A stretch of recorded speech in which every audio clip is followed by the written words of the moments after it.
안녕하십니까. MPATV 시청자 여러분, 박태양입니다. 오늘은 매경 부동산 사업단 빌딩 투자 분야 자문위원 김윤희 대표님 모셨습니다. 안녕하십니까. 안녕하십니까. 네, 지난 시간에 이제 빌딩 투자할 때 성공을 하려면 인사이트를 길러야 된다. 그 보석이 될 수 있는 빌딩을 볼 수 있는 안목을 길러야 된다. 이런 이야기를 했는데, 안목을 기르는 방법의 시작이 법 관련 공부다. 이렇게 말씀을 해주셨어요. 그래서 어떤 식으로 공부를 시작해야 될지, 또 어떤 법률들을 봐야 할지에 대해서 한번 말씀해 주시면 도움이 될 것 같습니다. 네, 봐야 할 법규들이 굉장히 많아요. 많은데 네. 그 중에서 화면에 띄워드린 것처럼 여러 분야 중에서 상가건물 임대차 보호법 이 부분은 몇 장 안 되니까 필히 출력을 해서 정말 한 줄 한 줄 줄쳐가면서 읽어보셔야 되는 파트이고요. 그리고 부동산 세법 굉장히 중요합니다. 이게 세금을 제외하고는 얘기가 안 되기 때문에 세법 공부해야 되고요. 그리고 용도지역이라던가 건폐율, 용적률 등의 여러 측면들을 감안했을 때 국토의 계획 및 이용에 관한 법률 보셔야 되고, 그리고 주차장법이라던가 일조권 뭐 이런 것들을 다 봐야 되기 때문에 건축법까지 봐야 돼서 지금 표시해드린 4개, 5개 정도네요. 지방세까지. 그래서 이렇게 해서 5개의 법규들을 좀 이해를 하시는 게 빠른데, 이렇게 보면은 굉장히 딱딱해 보이시지만 재밌게 또 보실 수 있는 방법들이 있어요. 많은 사례들을 좀 보시면 조금 더 빨리 지름길로 가실 수가 있는데, 예, 그 사례들을 그냥 눈으로 가서 밟아본다고 해가지고 안목이 생기는 건 아니고요. 사례들을 많이 보실 때 같이 보셔야 되는 서류들이 좀 있습니다. 그래서 A라는 빌딩을 내가 어디선가 받았다든지 아니면 네이버라든지 이런 데서 검색을 했더니 내가 보기에 괜찮을 것 같아 라고 하는 것들이 있으면 봐야 되는 서류들을 이 지침에 따라서 하나씩 열어보면 안목이 좀 빨리 업그레이드 되지 않을까 싶습니다. 봐야 될 서류가 많을까요? 그렇게 많지 않아요. 순차적으로 보게 되면 제일 먼저 봐야 되는 게 지금 관련 서류 및 법규들을 띄워드렸어요. 그래서 첫 번째로는 토지이용계획 확인원이라는 걸 보셔야 되고요. 예, 요거는 잠시 후에 설명드릴게요. 그리고 국토의 계획 및 이용에 관한 법률, 용적률하고 건폐율인데 요것도 화면에 띄워드릴게요. 그리고 건축법, 건축조례 이런 거 보셔야 되고, 주차장법 요 정도까지만 보시면 실제로 빌딩 투자를 하시면서 좀 많이 알고 들어간다라고 하시면 되는데, 그런데 내가 건물을 받았을 때 아니면 네이버 검색을 해서 괜찮은 부동산이 나왔을 때 정말 직접적으로 한눈에 볼 수 있는 사이트가 있어요. 토지이용계획 확인원이라는 걸 떼보시면 아주 편하게 정부가 해준 답안지 같은 것들을 한 화면에서 보실 수가 있는데, 주로 많이 토지 이용 사이트들 쓰시고 일사편리라는 사이트들을 쓰세요. 나한테 조금 더 적합한 거를 가입을 해서 쓰시면 되는데, 토지 이용은 로그인이 필요한 사이트이기 때문에 필요하시면 로그인을 회원가입해서 로그인 해놓으시고 보셔도 되고요. 일사편리 같은 경우는 지자체들이 뭐 서울시면 서울시, 부산광역시면 광역시에서 지자체들이 편안하게 만들어 놓으셨어요. 그래서 저는 조금 더 일사편리가 편안을 해서 오늘 일사편리를 가지고 토지이용계획 확인원을 보실 수 있는 방법을 알려드릴게요. 그 안에 보면 답안지가 있는 거예요. 토지이용계획 확인원에. 그래서 그거는 한 장짜리 답안지인데, 답안지를 보고도 이게 답안지인지 모르면 그러면은 공부 진짜로 제대로 다시 해야 되는 거예요. 답안지를 줬으면 이게 왜 답인지를 알아야 되겠죠. 그래서 물건은 하고, 그리고 토지이용계획원 요거를 나란히 놓고 보셨을 때 여기서 그 다음 답을 찾게 되면 이제 돌멩이가 보석이 되는 과정들이 되니까 일사편리나 토지이용을 적극 활용을 좀 하셔야 됩니다. 이 다음 화면이 일사편리라고 하는 사이트의 화면인 거죠? 네, 일사편리 한 개 집어를 예시를 쳐서 들어가시면 이렇게 화면이 뜨시게 돼요. 근데 그 화살 표시 보시게 되면 기본 정보라고 되어 있잖아요. 이 기본 정보에 우리가 필요한 대략적인 정보들이 좀 들어가 있습니다. 그 안에는 대지 정보가 전반적으로 들어가 있고, 기본 정보에, 그리고 그 옆에 나란히 보시면 토지 정보도 있고요. 건축물 정보도 있고, 토지 이용 계획원도 들어가 있고, 개별지 공시지가까지 다 한 화면에 들어가 있으니까 제일 먼저 기본 정보 한번 눌러보시고, 그리고 가장 많이 보는 게 이제 건축물 정보 정도가 많이 보세요. 건축물 정보 들어가게 되면 그 건축물에 몇 층부터 몇 층까지 되어 있고, 바닥 면적 몇 평이고 이런 것들이 다 표시가 되고요. 그 옆에 토지 이용 계획원을 보시면 우리가 봐야 되는 것들이 토지 이용 계획에 같이 표시가 되어 있습니다. 그래서 같이 보시면 되세요. 기본 정보를 하나 눌러서 볼게요.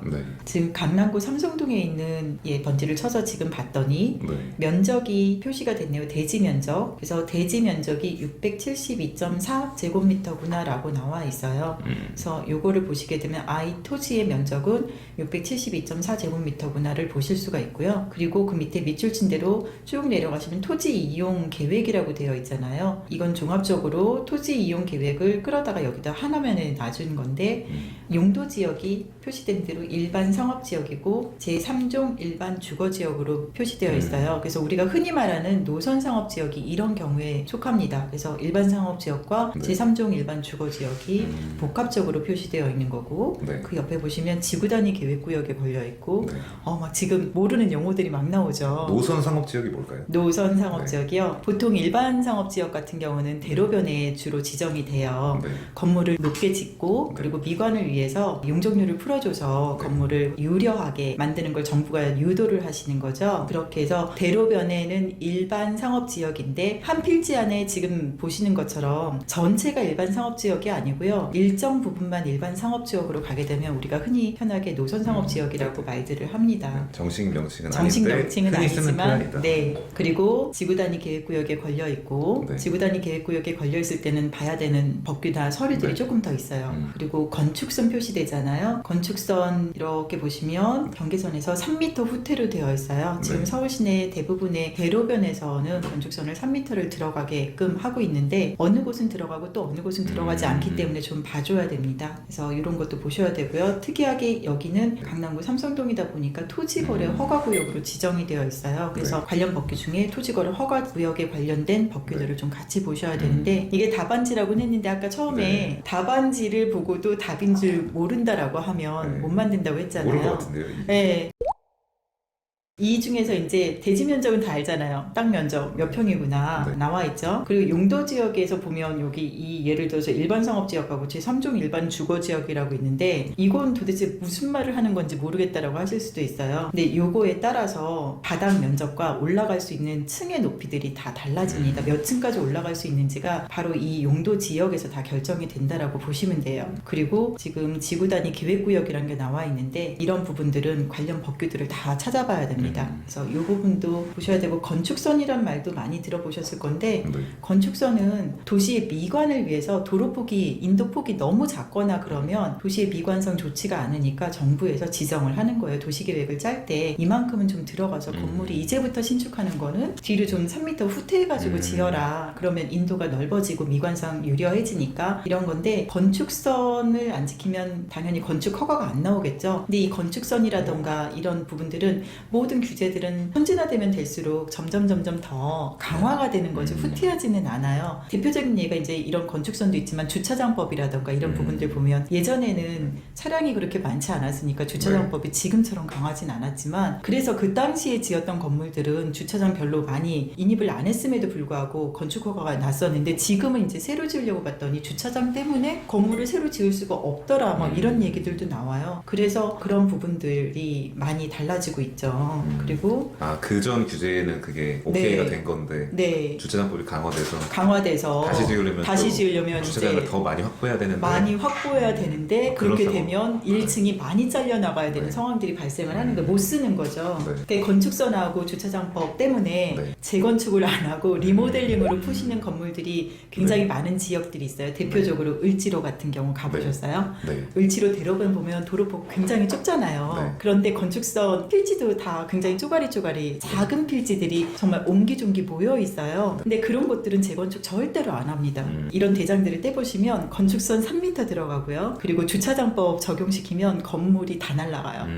그러니까 필지가 작다 보니까 예전에 이제 필지 분양을 할 때 크게 분양을 안 하고 작게 분양을 했었기 때문에 그 작은 토지에 건축선 들어가고 그리고 주차장 넣어야 된다라고 하면 건물이 올라갈 게 남아있지를 않아요. 네. 그래서 리모델링을 하시는 경우들이 바로 이런 규제들 때문에 그렇습니다. 예, 그래서 이런 법규들을 잘 아시면 내가 저거를 사가지고 부시고 새로 지을지 아니면 리모델링만 하고서 할지 그리고 용적률을 상향을 시켜서 한 층을 지금은 3층인데 4층을 하층으로 올라갈 수 있을지 없을지 이런 것들을 좀 보실 수가 있죠. 그래서 토지이용계획원을 보시면 이런 것들이 나오게 되면 일단 정리를 이렇게 하세요. 네. 단순하게 대지면적 몇 평이니까 얼마 주고 사야지 이게 아니고요. 아, 용도 지역이 일반 상업지역하고 3종 일반 주거지역 이렇게 걸려있네, 복합적으로 걸려있다라고 하면 도대체 용적률을 몇 프로를 받을 수 있을까를 계산을 해봐야 되는 거고요. 지구단위 계획구역 같은 경우는 지금은 서울 시내 대부분이 정말 개발 이슈로 다 들떠있다라고 보면 되는데 지구단위 계획구역 아니면 재개발구역, 재건축구역으로 거의 다 지정이 되어 있습니다. 이 핵심 지역들은 내 빌딩 투자하려면 주로 오르는 지역에다 투자를 하시게 되는데 결국 오르는 지역들은 이렇게 지구단위 계획구역으로 지정이 되어 있거나 아니면 재개발 재건축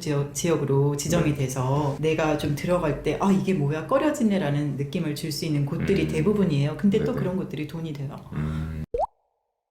이 지구단위 계획구역으로 지정이 돼 있는 거랑 안 돼 있는 거랑 좀 네. 어떤 차이들이 있을까요? 장단점이 있어요. 지구단위 계획구역으로 지정이 됐다는 거는 개발을 하겠다라는 정부의 의사 표시이잖아요. 네. 계획구역으로 지정을 해놓고 원하는 방향으로 개발을 하겠다라는 거기 때문에 네. 함부로 개발을 못하게끔 일정 부분은 막아놨어요. 그러니까 규제하고 발전 방향이 같이 동시에 나와 있는 거죠. 그래서 네. 장기적으로 봤을 때는 지구단위 계획구역으로 걸려있는 것들은 발전을 할 수밖에 없는 지역을 지정을 해놓은 거예요. 그렇기 때문에 투자자 입장에서는 괜찮은 지역이라는 보증수표가 되는 거죠. 그런데 단점이라고 한다면 지구단위 계획구역은 규제가 또 많다고 그랬잖아요. 그 필지에 개발을 할 수 있는 것과 없는 것들을 막 지정을 해놨어요. 그래서 내가 이 토지를 사서 내가 하고 싶다 해서 다 할 수 있는 것도 아니고요. 그리고 어떤 것들은 필지를 두세 개를 막 묶어놨어요. 특히나 필지가 면적이 작다라고 했을 경우에는 그리고 앞뒤 도로가 이제 대로변과 소로가 맞물려 있는 필지들이라고 한다면 서로 공동 개발을 하기 위해서 묶어놨기 때문에 그러한 부분들이 내가 단독 개발을 못한다라는 이슈가 있으면 이걸 어떻게 풀 것인가 진짜 고민스러운 거죠. 그래서 장단점이 다 있는데 저는 장점을 좀 더 봅니다. 지구단위 계획구역으로 걸려 있으면 오히려 이거는 장점이라고 봐요. 왜냐하면 아까 말씀드렸던 대로 이런 부분을 공부를 하게 되면 풀 수 있는 여러 가지 방법들이 있기 때문에 돌멩이 잘 깎아낼 수 있는 방향들이 제시가 될 수 있는 거죠. 그리고 대부분의 분들이 토지거래 허가구역으로 묶였다라고 하면 정말 거래가 아예 안 되냐라고 하는데 지구단위 계획구역하고 같은 느낌이에요. 토지거래 허가구역으로 지정이 됐다는 거는 가장 지가 상승이 활발하게 일어날 만한 지역이고 투기가 일어날 만한 지역이다라고 판단을 해서 미리 묶는 거잖아요. 거꾸로 얘기하면 집중적으로 여기 개발을 할 거란 얘기이기 때문에 오히려 옆으로 가는 것보다는 할 수만 있다라고 하면 토지거래 허가구역 안으로 들어오는 게 좋겠죠. 그리고 다행스러운 거는 토지거래 허가구역 안에 주택은 내가 직접 실사용하지 않으면 허가가 안 납니다. 그래서 오히려 주택 같은 경우는 가장 충실하게 토지거래 허가구역의 규정에 맞게끔 움직여 주셔야 되는데 우리가 지금 보고 있는 빌딩 투자자 과정 같은 경우에는 약간 좀 다른 개념으로 접근을 하셔야 돼요. 토지거래 허가구역이라고 하면 아까 말씀드렸던 것처럼 개발 이슈들이 있는 거잖아요. 그리고 가장 지가 상승이 뛰어날 만한 곳이다라고 해서 투기하지 마라고 막은 건데 그러면 내가 거기서 허가를 받아서 미리 좀 진입을 해놨다가 다 개발이 돼가지고 토지거래 허가구역이 풀렸을 때 그 차익을 내가 좀 사놓기만 하고 좀 기다려도 인프라가 구성이 돼서 정부에서 세금으로 해주는데 안 할 이유가 하나도 없는 거죠. 그래서 빌딩 투자자 과정 같은 경우에는 빌딩을 사실 때 토지거래 허가구역을 오히려 더 집중적으로 자금 여력만 되신다면 보시기를 권해드립니다.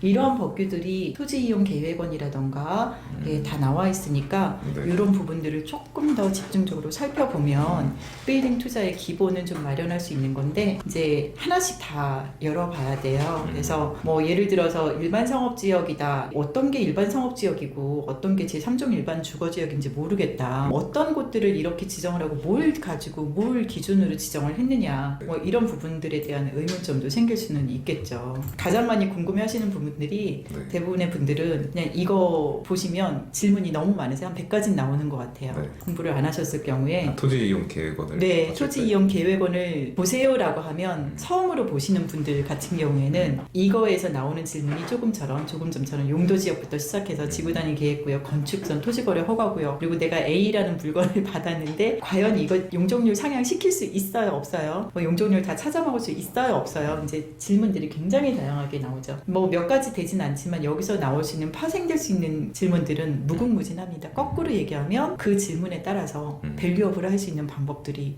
무궁무진하게 있는 거죠. 공부를 하면 오히려 빌딩 시장에는 기회가 있다라는 말씀을 드리고 있네요. 이게 법 공부가 딱딱하고 재미가 없을 수는 있어요. 그런데 그냥 거저주는 경우는 없습니다. 예, 이러한 포인트를 잡는 그런 법규의 강의들을 들으시게 된다고 한다면 밸류업을 할 수 있는 기회를 얻을 수 있지 않을까 생각을 합니다. 좋은 말씀 너무 감사합니다. 그럼 이렇게 해서 또 빌딩 투자 인사이트를 기르는 방법 중에 법률 공부가 그 네. 시작이다. 그리고 사례들을 많이 봐야 되는데 사례들을 보기 위해서 서류를 같이 봐야 되는 그 중에서 뭐 토지 이용 계획원 이런 것들에 대해서 오늘 같이 이야기를 해봤고 다음 시간에도 또 빌딩 투자 잘하는 방법에 대해서 투자 인사이트를 기를 수 있는 다양한 내용들 또 같이 이야기해 보도록 하겠습니다. 오늘 긴 영상 봐주셔서 감사하고 앞으로도 더 좋은 영상 꾸준히 올려드릴 수 있도록 노력하겠습니다. 감사합니다. 감사합니다. 네, 수고하셨습니다.